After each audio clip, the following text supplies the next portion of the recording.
Hello, my name is Zayd Depaor, and the first thing that I want to do here is clear my throat because I'm getting nervous.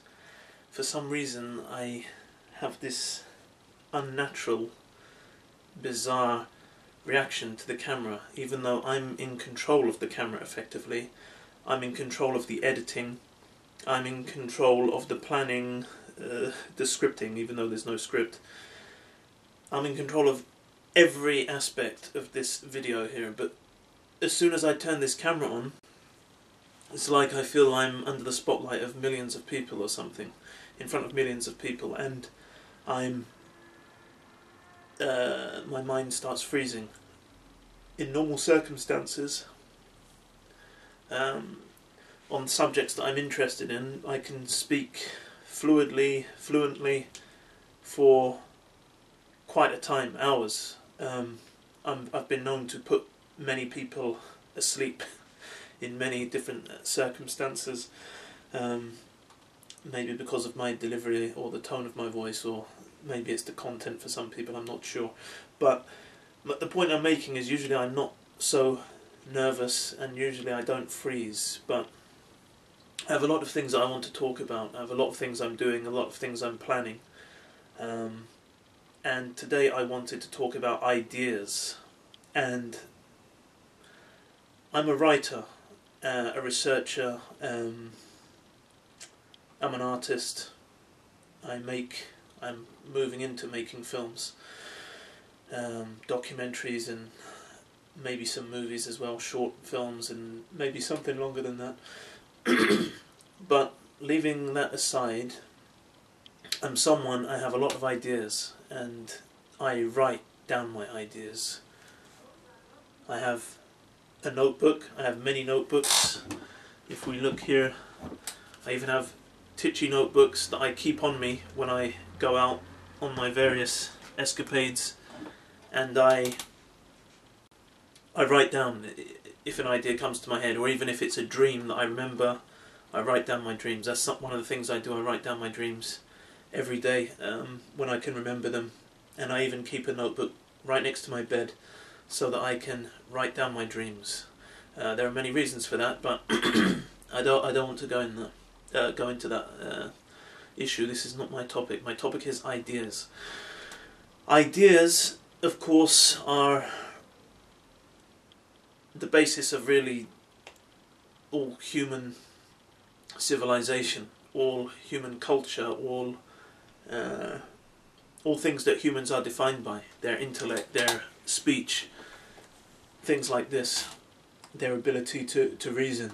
And so ideas are the biggest thing out there, or the most important thing. It's the ideas which determine who you are as a person, or who a community is, who a family is if they share the same idea, who a civilization is, in that their beliefs and the thoughts emanating from their beliefs, and you could say the emotions as well that emanate from those beliefs, although emotions could be instinctive or intellectual. These will decide who that people are really. We go about in our daily life thinking that we are free and independent in our ideas. Of course we have the ability to think independently, in the sense that I choose right now, if I want to think of an elephant, I can think of an elephant. If I want to think of something else, I can choose something else to think about. But of course there are a range of factors that we don't choose. The influences upon us, the time we're living in, the country that we're born in, who our parents were, the people that we come into contact with in our daily life or in life as a whole, who we don't choose. Meaning people cross your path, you didn't choose for that to happen, and someone says something to you, and what they say to you might change your whole life, for the better or for worse. So we have this independent ability. If you're a sane person and you have control of your faculties, you can think for yourself, but your thinking is obviously influenced by many things. Your education, your the political circumstances you live in, the dominant ideology of your time or the area in which you live, and of course the ideas carried by the people you come into contact with. The point is, all of this massively affects your life. Obviously, it determines, even whether you're happy or sad. Success obviously can be defined in different ways, but success, failure, it can be, again, affected by your ideas. Even the way you perceive failure and your ideas about failure, again, it will affect how you recover or don't recover from failure.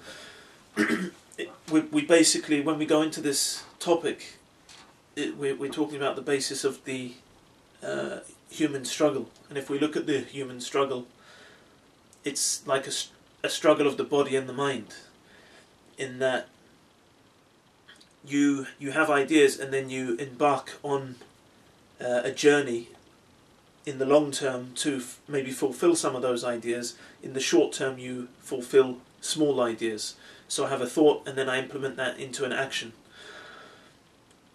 But this is not the only thing. The other thing is, regardless of the effort for me to bring out the ideas inside myself in my overall life and in the individual acts that make up my life, there is the struggle of ideas, the struggle and the battle between ideas, in that there are individuals, groups, organizations, nations, and more than that, who want you and your actions to move in a certain direction, or there are, let's say, there are parameters that they set whereby your actions are acceptable to them or not acceptable, so that if you go beyond a certain limit in your actions, they will want you to be either punished or brought into line with what their thinking or what their ideas say you can do. That's from the angle of the body, and they maybe want to influence your ideas, because your ideas, of course, lead to your actions in the first place. And so you will meet an individual, either he's influenced by your ideas or he wants to influence you from his ideas, from his thoughts, from his beliefs. And this is the same for a group, an organisation, or a nation even. So there's that struggle that's going on continuously. Like I said, we walk in this circle of life, or a progression, if you want to call it that, if it is a progression for you, and we're assuming that we're in control of our personality, our character, and the way our life is going. But are we questioning where our ideas are coming from? Are we questioning even the thought process that is occurring in our daily life? Because let's face it, you get up in the morning and then you embark on something. Either you're going towards your place of work or whatever you're trying to do. But how much attention do we pay to the fact that I can dramatically change everything that day by changing the ideas in my mind, changing the ideas that I carry, the thoughts that I carry, and then implementing them accordingly?